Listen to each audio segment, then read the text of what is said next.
In today's video, I'm going to be picking up where I left off on my woodshed build, and that means adding some bracing, installing some handrail with my custom tree silhouette pickets.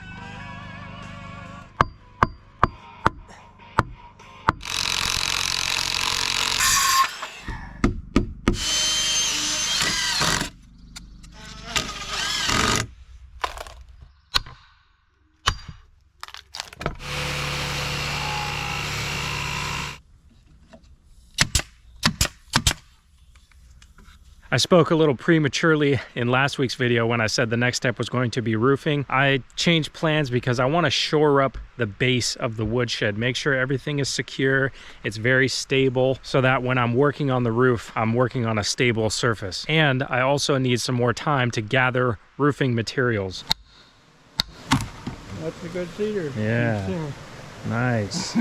So this week I'm going to be working on all that stuff that I mentioned. And right now I am out here in the woods at a spot that I've been to before. I don't know if some of you remember this. Neighbor Paul and I got firewood from this downed tree that fell right here. It was a humongous log right here, and it looks like somebody came and took a big chunk of it. But I came here specifically looking for stuff that I could use for my pickets. Something like this, for example. Maybe, I don't know, I might be able to use this instead of going out and buying dimensional lumber like I have done on my deck and the handrail upstairs, every other spot that I've made that tree silhouette cut out. But since this woodshed is more of a natural look, I thought it might be cool to use like splinters like this for the pickets. But I don't know if I'll be able to gather up enough material. Maybe.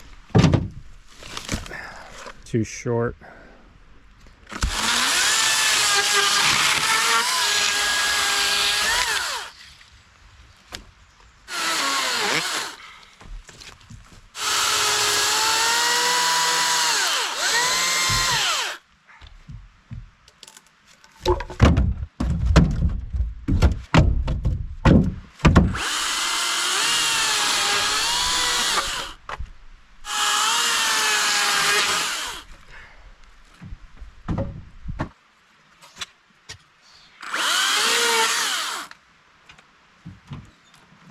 By the way, I'm realizing that in this series of videos, I have said the same thing several times, and that is, this is the last load of logs that I'm gonna need to get, or this is the last time that I'm gonna have to go out to the woods or to the side of the road and gather logs for the woodshed, or lumber for the woodshed.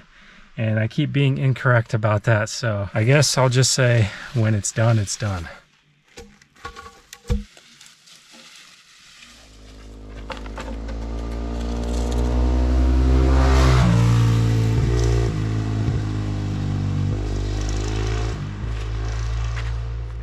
Luckily this time I only need them 5 feet long, so they're a lot lighter, a lot easier to handle. Chain fell off on the last cut of these logs right here.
All right, I've got my freshly sharpened axe here, and I've got all of these pickets here, or what hopefully will become pickets. This is one of those things that I don't even know if it's worth my time. I don't know how this is gonna go. Maybe I should just go buy some dimensional lumber to do this part, but I'm hoping this will be one of those things that turns out really, really cool by using more naturally sourced materials than the alternative, but we'll see.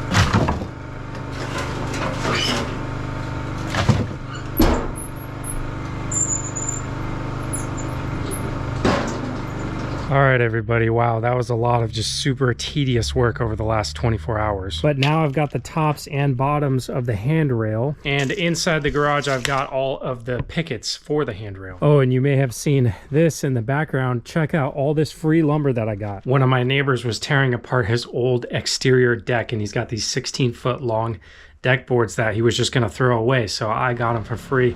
More on that later. That might be in the next video. I don't know if I'll get to that in this video, but I've been doing a bunch, including cleaning up all of the stuff from creating those pickets. And then all of this came from inside the garage. I think it was yesterday I went in there and cleaned up. I didn't do like a super deep cleaning where I go in there with my air compressor and like really blow stuff off, because I'm gonna add some more dust during the rest of this project. But it was really bothering me how dirty the garage was, and I really needed to know how much of this dust and wood scraps and stuff I was accumulating in there. So now I know. But enough of that, let's get to the handrail.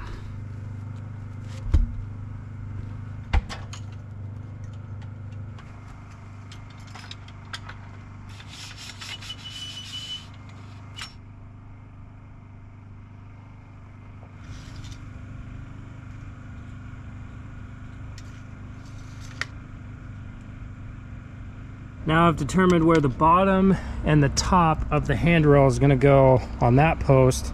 I got to figure out the rest. And in order to figure that out, I'll use the trusty laser level here. Now it's kind of tricky. I think it's in the right spot. Being right in the center here, it's going to work all the way around, but we'll see.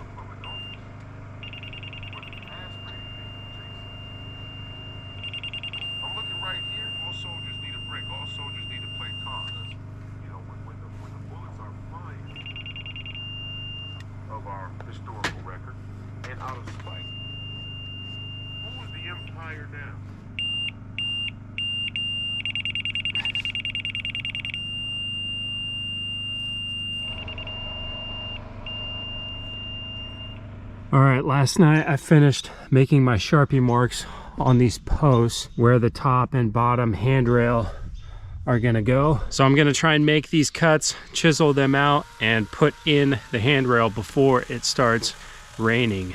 We'll see if I can do that.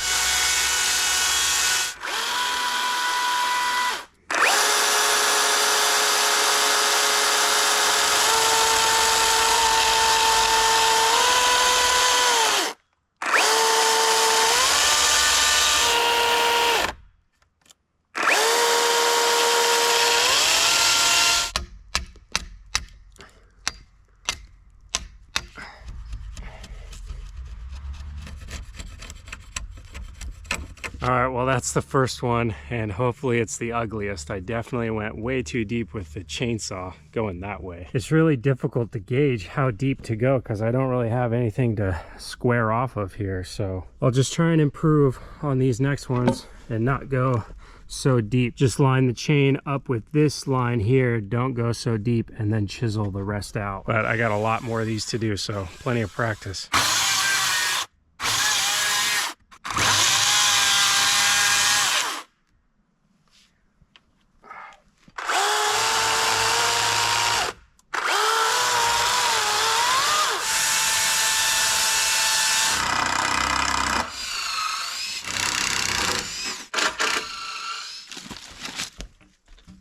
So what I did was move one of these braces to right here between these posts. And what that allows me to do is put a square on here, slide it over, and make sure that is square with the outside of the woodshed here. So if this is a straight line between the posts here, then that is 90 degrees right there. So I think I'll use that trick the rest of the way around for these notches here.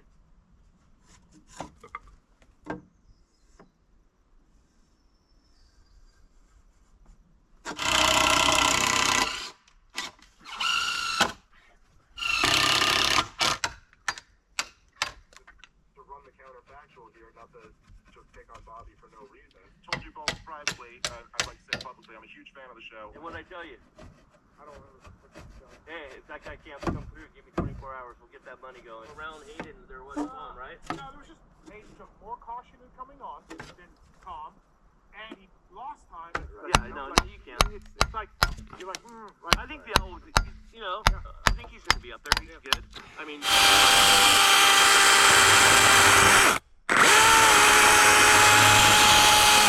I don't know what the handicappers in Fulton at Fantasy are thinking. Heavy into Supercross. Okay. He's like, I want the skip on the back. Please check out inside the restaurant if Kenny wants it. Called him, there to be nothing. What? Yeah, went off on him like...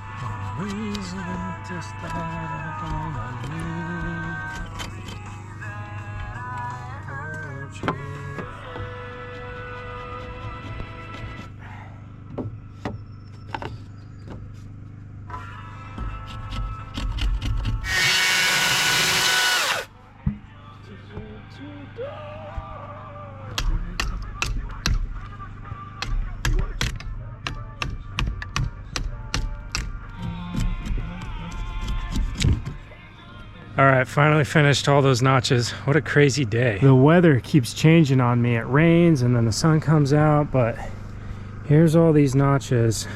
Finally got them all done, all the way around. Boom, boom, boom, boom, boom. It would start raining and then I would be like, okay, I'm done for the day. I'm gonna go inside. Got something to eat. It was raining. I was like, okay, this is a good decision. And then I sat down, started editing some video, and then the sun came out and I was like, this is stupid. I'm gonna go back outside. And so now I finished. So might as well measure and cut some of these logs and try and put them in place before it gets too late, before dinner time at least.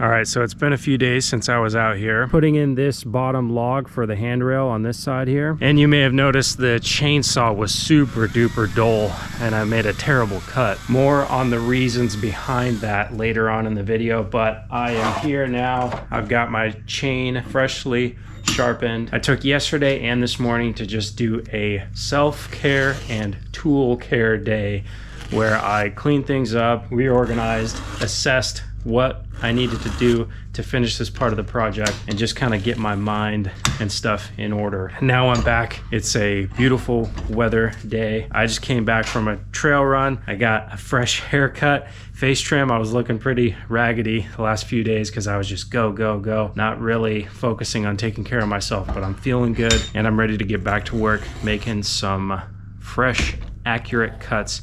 And let's get this handrail put together. I keep saying that, but I'm actually gonna get it done today.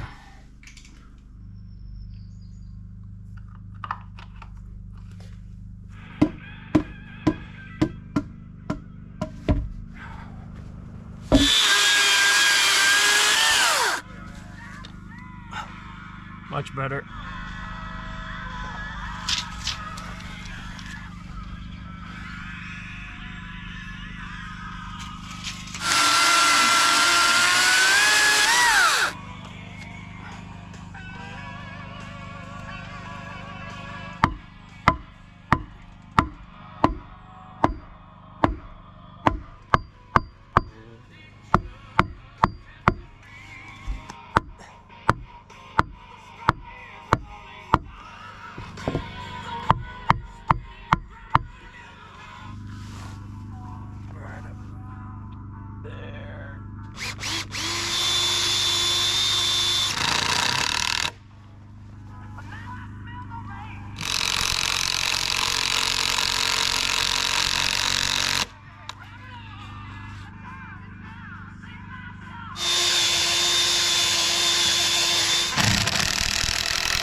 Check it out, top and bottom, all the way around. Got those on there, and you might have been able to tell I was kind of strategic about putting those two on first and then those two right there. And that's because once I put them on, I was going to be blocked from being able to screw directly into these next ones from this post going that way. So these two right here are toe-nailed in. They've got 6-inch timber screws going in diagonally. Same thing over here on this side. That one goes in there, that one goes in there, but it's plenty sturdy. It's not going anywhere. So let's work on the pickets now.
And their excuses, well, we send all our players to the D League. We send all our rookies to the D League, no matter what. You're probably going to side with us, and then who's going to listen to you?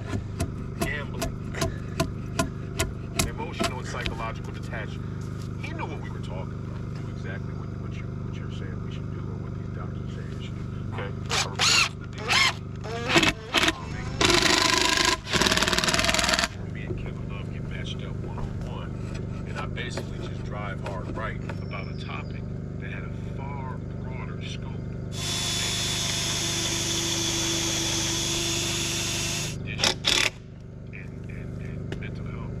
it was important to give you this.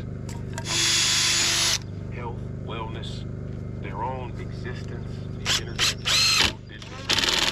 and the conversation is very bad. The conversation I had is the dandelion tape and how he's this beast, the belly of it. I was there when the narratives were being forged, when the narratives were being written, when the future was being written, what they're able to create through that attention. Don't look at the process. Don't look at how Silicon Valley is doing dopamine experiments.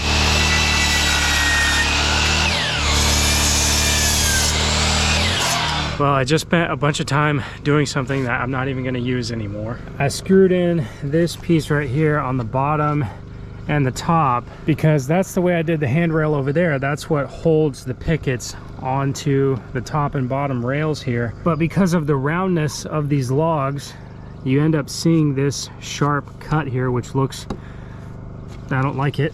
So I'm just going to remove these and not use that. And I think I'll toenail each one of the pickets in place, and we'll see how that goes. But I always thought that I'd see you again.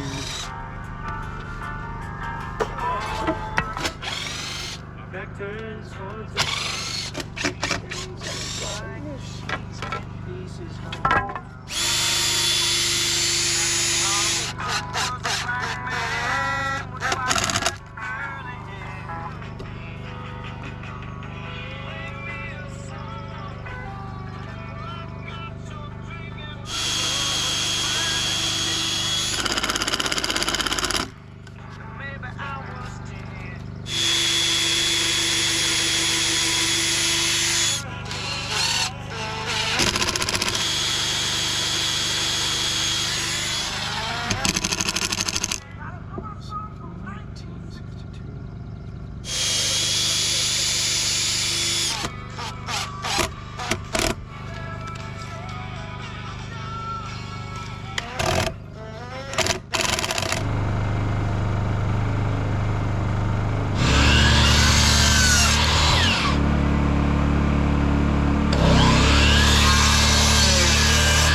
Check it out, people. That's one set of pickets here done.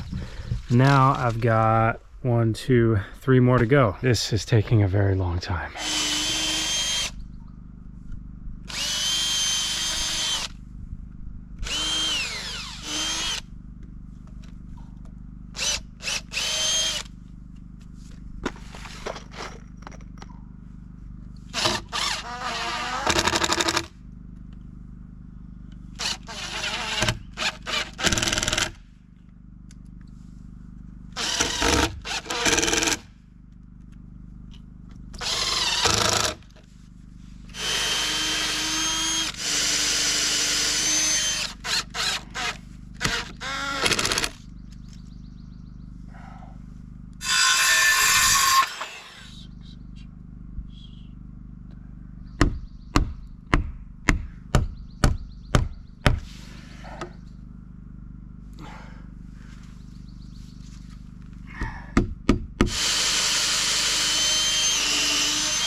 Check it out now. I got all those pickets put up all the way around the woodshed here. And that took me all day long. I started after my morning run and now it's about 6 o'clock p.m. And by the time I make dinner, shower, all that good stuff, it'll be done for the day. So that was very tedious, time consuming, a lot of work. See you guys tomorrow.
All right, I just made 2 of these hammers. The second one is a lot nicer. The first one I went really quickly, and I don't really like how I went kind of deep on some of these saw marks, so this one might break. But this one, the handle is a little bit thicker and I was more precise. So let's see how these work.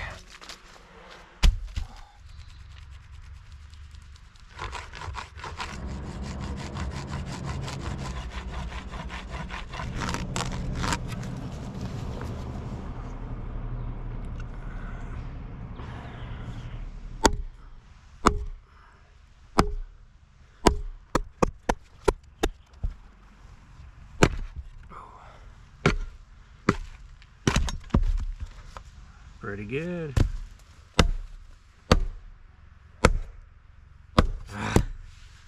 The handle's breaking. No.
Over the finish line. That to me is a sign that he's been compromised. All at the highest level of a martyr, and then head of the American people, politicians in general, is like, yeah, you have to be asking these questions. That's not who I am. I'll do what I think is right, regardless of if it's a two-way street, because I'm not spiteful or petty or that type of person.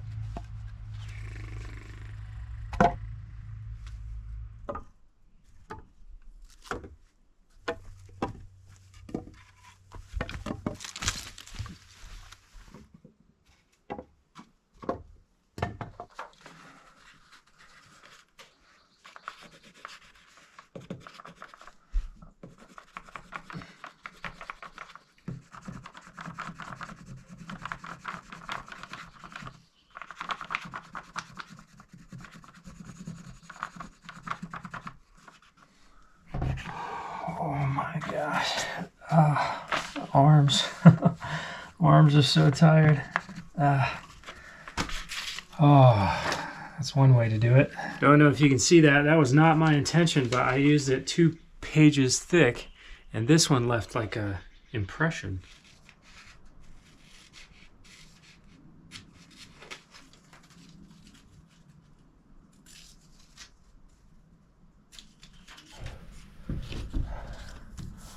Oh yeah, that's pretty close. I think that's good. Nice.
All right, everybody, it is the next morning, and as you can see, I've finished the handrail, at least on this one side. On the other side, I ran out of enough of the trim wood that I was using, the 1x6 that I actually got from Al, but I am 4 little tree silhouettes short on finishing the handrail, so I'll have to do that another day. But I finished editing the video that you just watched up until this point last night, and I made some notes for myself about things that I saw while watching the video that you guys may have questions about, so I'm going to go through that right now. So I've talked about this before, but I'll mention it again here very briefly. For those of you that don't know, I am way out here in the woods in rural Washington State, and along the country roads up here, there are hundreds of dead trees that have fallen off the side of the road and sometimes into the middle of the road, and that's what I use to create the woodshed here and gather my firewood. They are fallen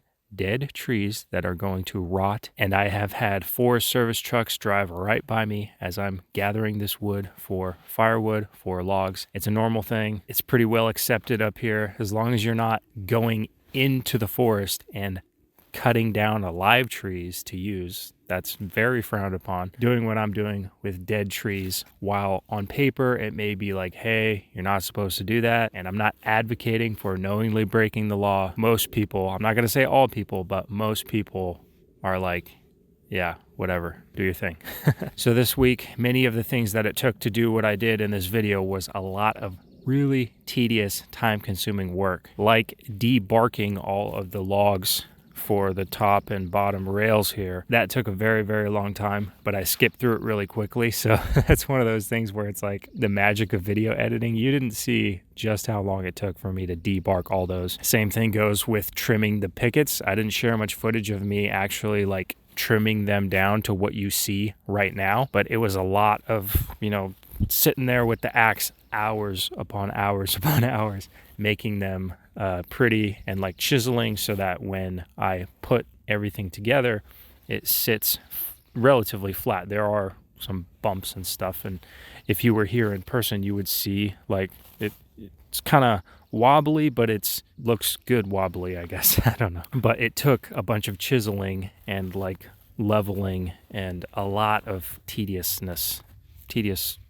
work to make it look that way. And that's one of the reasons why I didn't do as much explaining, especially towards the end of the video. It was more of me just like, hey, I'm gonna sit here and do this, and I'll explain at the end like I'm doing right now, because it was taking so long, and I just wanted to get it done. And I'm like, if I keep stopping to say what's going on, I'm just never gonna finish this thing. So I didn't say much about like the tree silhouette cutouts. That's because I've talked about that before. So those of you that have watched previous videos, you know that the tree was custom cut out originally. That was just freehand by me. The one on the deck and upstairs is actually a different design than the one on the door. I had to simplify it so that it would fit the door. It's a little bit smaller, and I like the one on the door better, so that's why I ended up using it here. Also, I keep referring to this as handrail.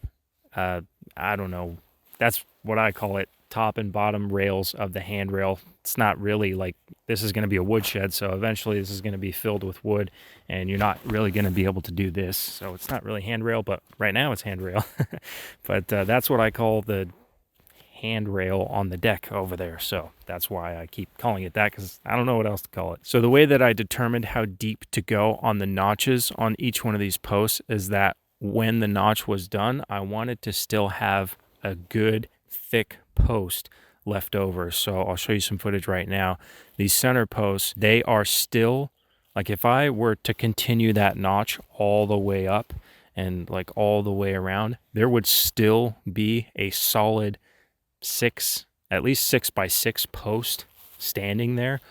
I think one of them is like 6x8 still, so, or at least 6x7. So despite the fact that I notched, you might, and even like when I was watching the footage, if you're not here in person to actually see it or like measure it yourself, it might look like Diego's chiseling away at that, and that's hurting the integrity of the post. So it's not as stable, it's not as strong, which is it's true, it's less stable than it was, but you can see by all the measurements that I'm showing in this footage right here, it's still a fat post that's holding everything up still, even after notching. So the notches look pretty big, but there's still a lot of posts left over. There was a point in the video where I made a really poor cut with the chainsaw because the chain is really dull, and I said I was going to explain that and the reasons for it. On that day, I had been working on this for many days in a row. Like I said, this is becoming very time consuming, but it's also becoming like a passion project for me. And I know it's like a woodshed. It's a place where I'm going to store my firewood. So it's not that it doesn't have to be as like, I don't know, unique as I'm making it, but this is a much longer conversation. I could go on for hours and hours, but I started doing this and I think it's pretty cool and unique. And so I just want to keep that going, and I don't want to sacrifice like, oh, it'd be much easier for me to just do this other thing. But I have this idea, and I'm thinking about ways to do it so that it looks very unique, looks cool.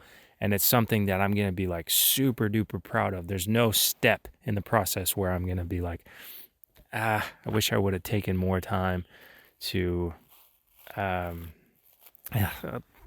I always say, there's a balance. Like, I don't want to spend the rest of my life working on this thing, but trying to find that happy medium of like, this is going to be really freaking awesome if I dedicate the time to do this, but I can't spend forever on it. So I have other life obligations, relationships with family, the lovely Julia, like all these things that I'm doing in the background here. So I was working many days in a row without stopping. And I made that cut with a chainsaw on that log, and it was terrible. It was like really crooked.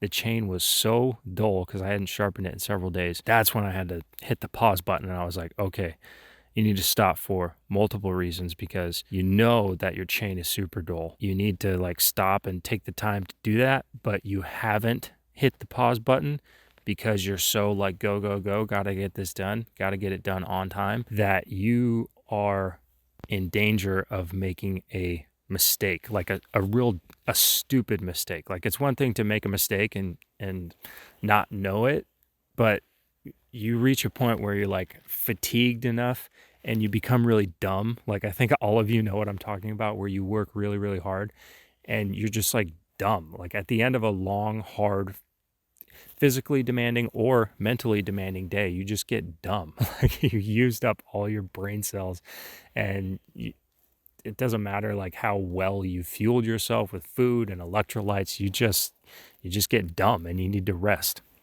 And I reached that point, and it hit me right there. I was like, you're making some really dumb decisions. And when you're handling axes, chainsaws, like, there's always a risk for injury and hurting yourself, but you combine the dangerous nature of what you're doing with the dangerous tools and then being really dumb, that's when you got to stop.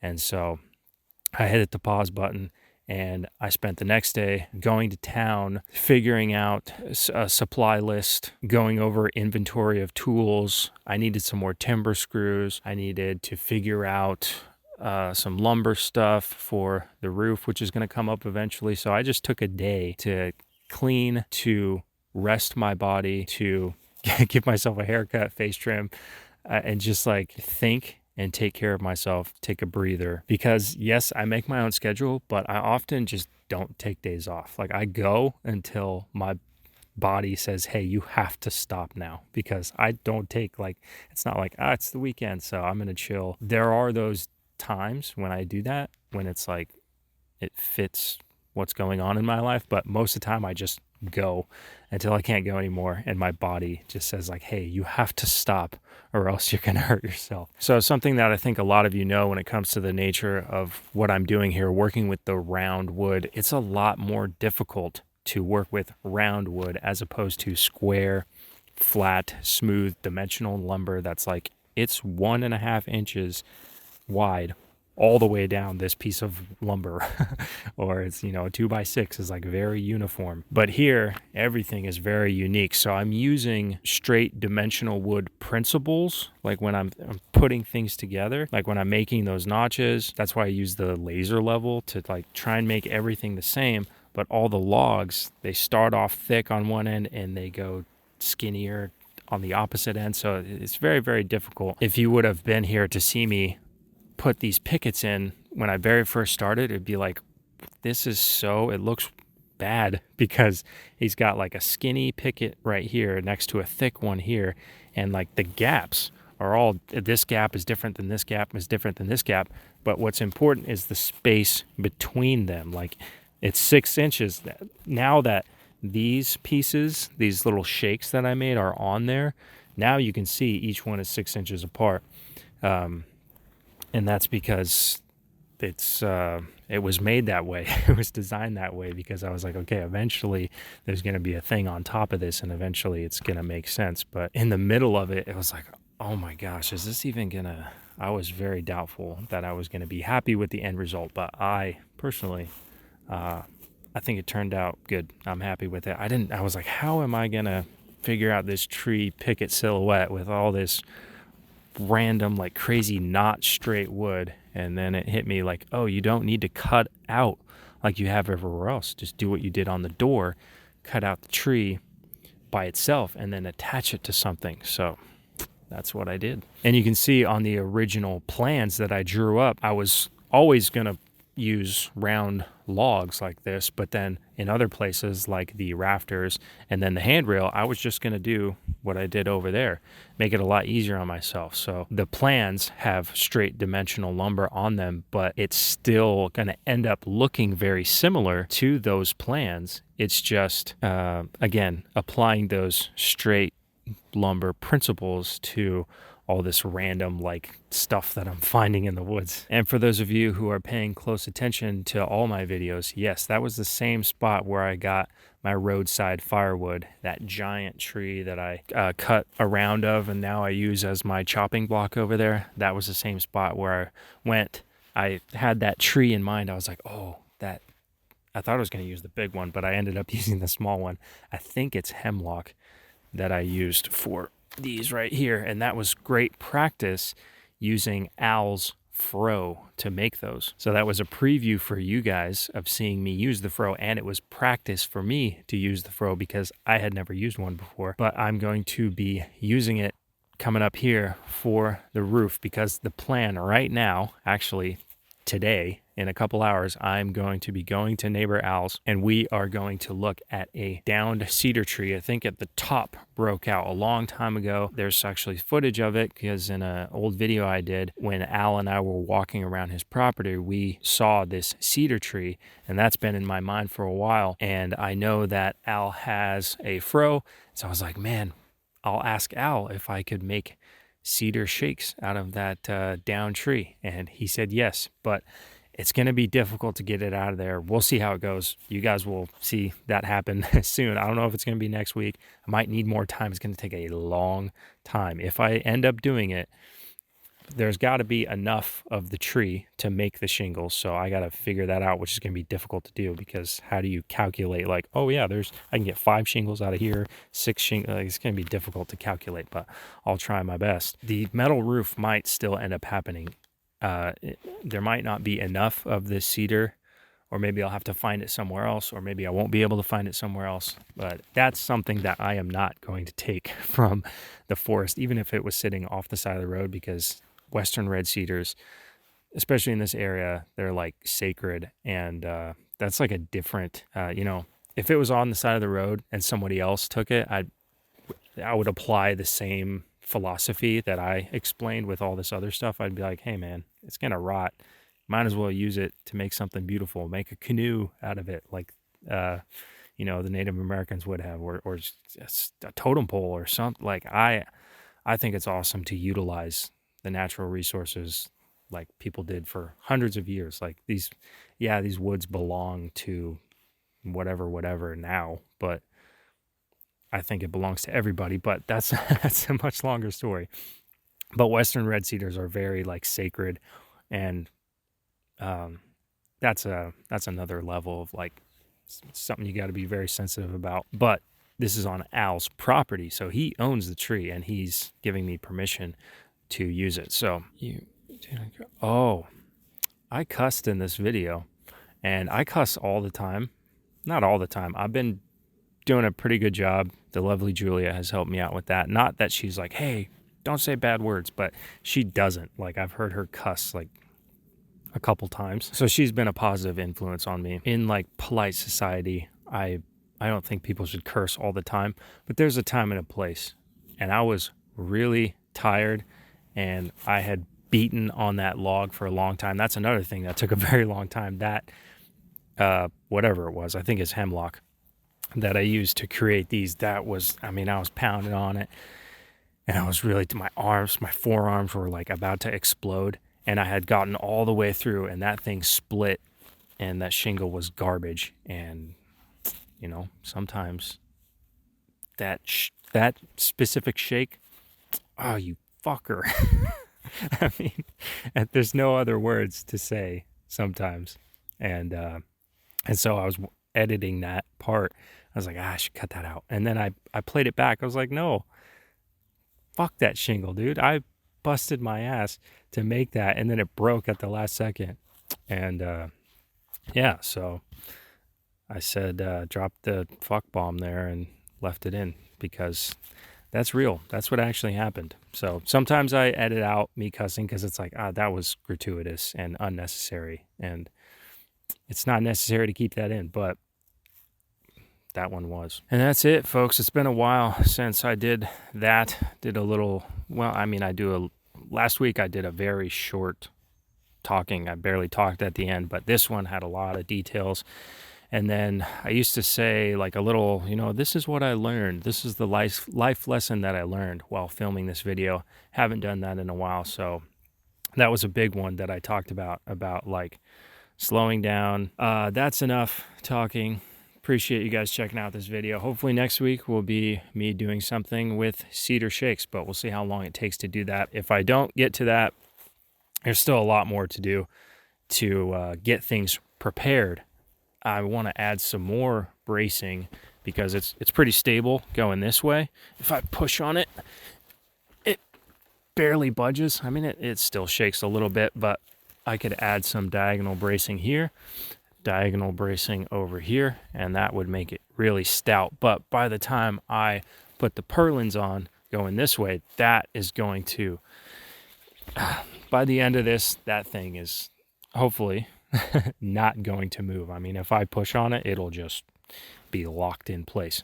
And every time I do something, it gets a little bit more stable.